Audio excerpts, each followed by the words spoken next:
Hello, hello, Facebook Painting Vino members. My name is Jessica Mile, and I'm going to show you a quick tip on how to do blending. So, as you can see on this completed painting, we actually did this recently, and it was a sunset that faded from red to yellow. So I'm going to give you some quick tips on how to do blending of any kind. All right, we are gonna need a nice big brush, big flat brush. It depends on how much, space you have to cover, obviously, to the size. For this particular painting, I used a smaller one because smaller space needed. But for this case in point, I'm gonna show you a nice big brush. You're gonna need your water cup and a couple colors of paint. So usually you wanna do, painting in the same zones, like the red, orange, yellow, or blues and greens and purples. But this one, we're gonna do some nice bright sunset colors. So water is your friend when it comes to blending. What you're gonna do is start with your lightest color first. And I have some water on my brush already. I'm gonna make sure I stir it in real nice to my paint palette. That way it doesn't drip down my painting. So acrylic with water is great, but you got to be careful. Nobody wants the dripsies, right? So once I get that nice and stirred in, I'm going to go ahead and start.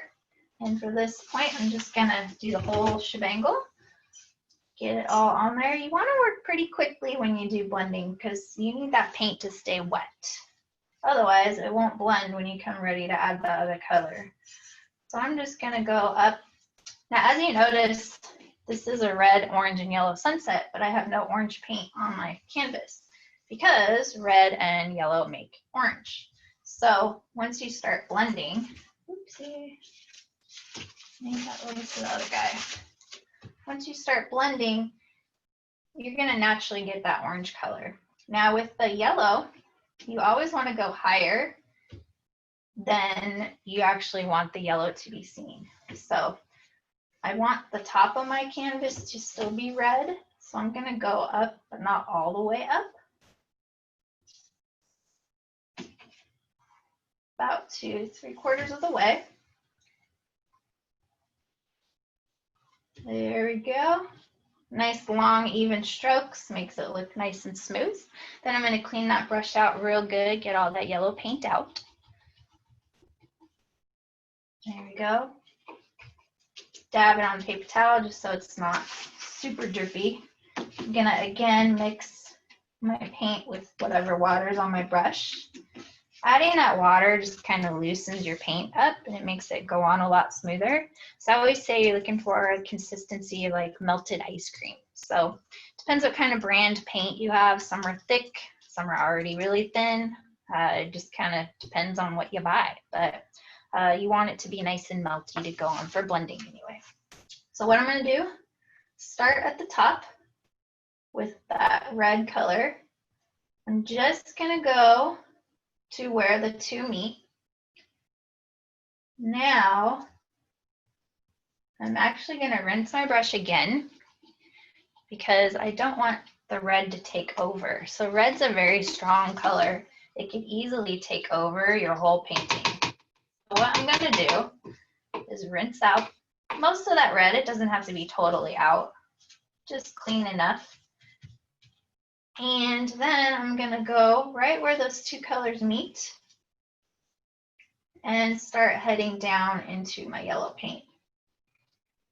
I'm going to go down a couple inches and then back up into the red and back down again. Always go one direction because you're going to really mingle the paint colors if you don't. I'm going to move that so we don't get sprays of paint on it. All right, and just keep heading down a little ways. A lot of back and forth, but the more you play with it, the better blend you're going to get.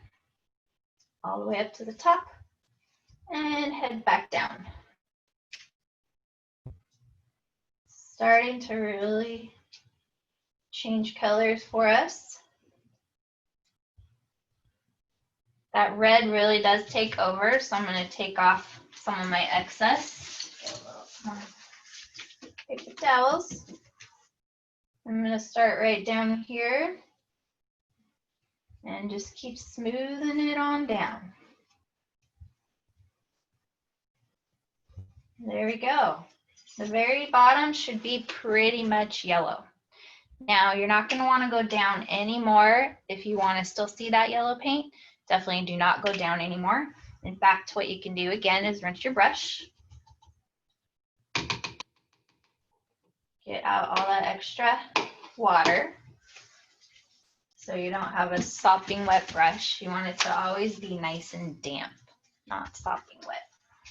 And then I'm going to start at the top again and just head down, nice long even strokes. Now if you do get too far down and you lost all of your yellow paint, you can simply let it dry a little bit and then add some clean brush and yellow paint and start from the bottom and head back up into the red and re-add those yellows. That will help you get that yellow color back. Now, yellow, of course, isn't as strong of a color as red, so it can very easily take over. That's why you gotta really be careful with not having too much red paint on your painting. I mean, as you notice, I did almost all of it yellow, and only a little bit of it is yellow now. So there you go. That is how to blend. Practice makes perfect. If you have any questions, hit us up on our Facebook group. Hopefully that helps you out. Take care. Bye.